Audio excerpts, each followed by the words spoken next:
Reality TV has always existed in that murky territory where brain-numbing distraction meets predatory spectacle. However, I think now we've gone a little too far with this. So let's talk about it.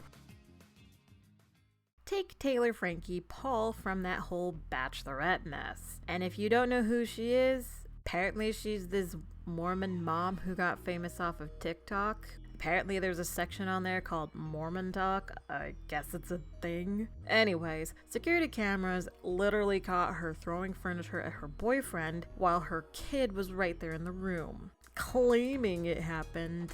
The footage is available, and it's been available for more than 6 months for anyone to view. And if you're gonna watch it, it's not a pleasant sit. But fast forward a few months and there she is on Instagram with her perfectly polished "I've changed" posts, and ABC actually decides to cast her as a contestant on their show, The Bachelorette. And I don't know about you, but I'm still scratching my head at how ABC executives thought no one would find those security videos. It doesn't look good, Eric. It doesn't look good. Like, did they really expect viewers to watch her throw furniture around 1 month and then root for her love story the next? Well, spoiler alert, no one bought it for a second. And thank God viewers didn't let this slide. Within hours, the comment sections exploded with people pointing out how messed up this casting choice is. And it still is.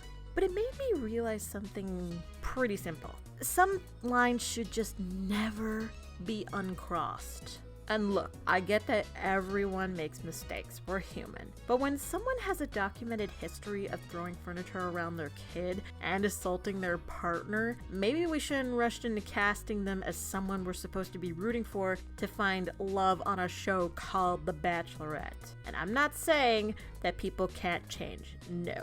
That's not what we're here to talk about. But what I am saying is that some things require more than just a quick image makeover, a sappy and hollow apology, followed by a spot on primetime TV.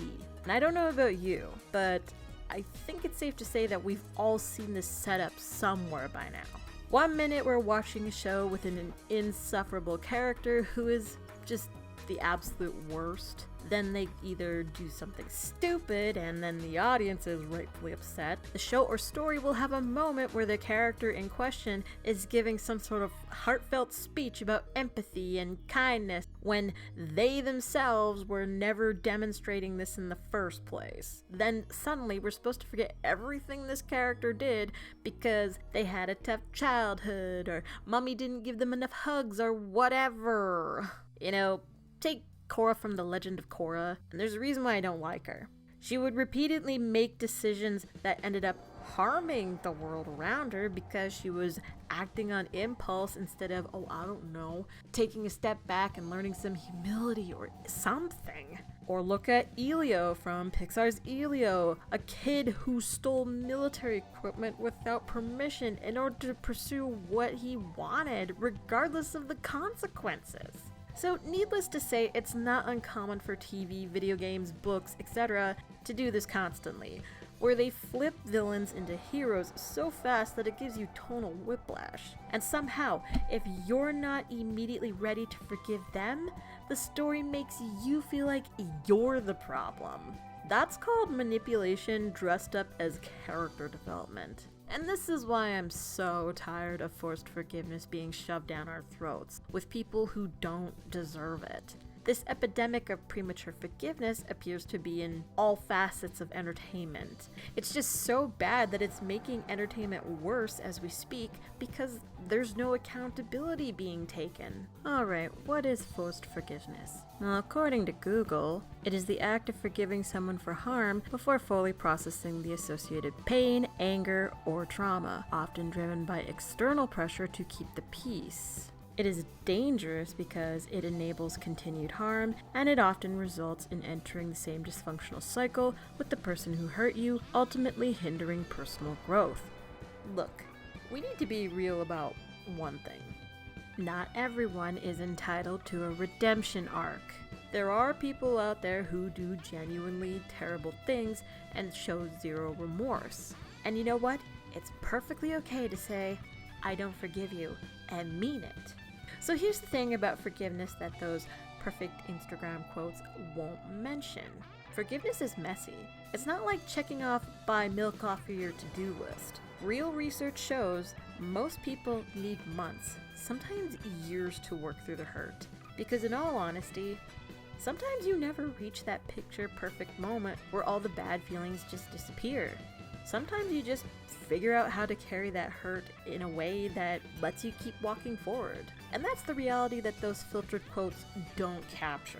In fact, what mental health professionals often point out is that this pressure to forgive prematurely will often come from people with narcissistic tendencies. AKA the people pushing the hardest for a quick forgiveness will often be the same folks who just can't handle being the bad guy in somebody else's story. They want all the benefits of being forgiven without putting in the actual work. It's like they're saying, hey, I know you're hurt, but your feelings are making me uncomfortable, so could you just get over it already?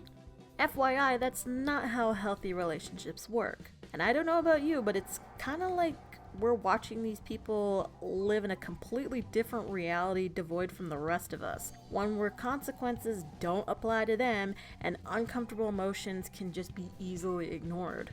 But you know what really bugs me?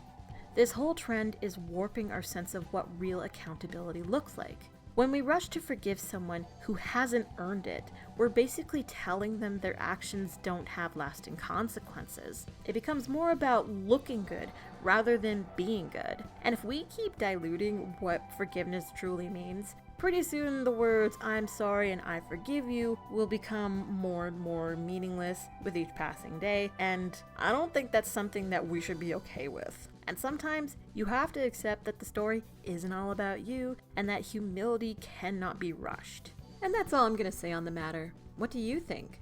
Do you notice these things too? Let me know your thoughts about forced forgiveness, and thank you for watching. Do all those things that the algorithm likes, and let's breathe some life back into this channel. See ya!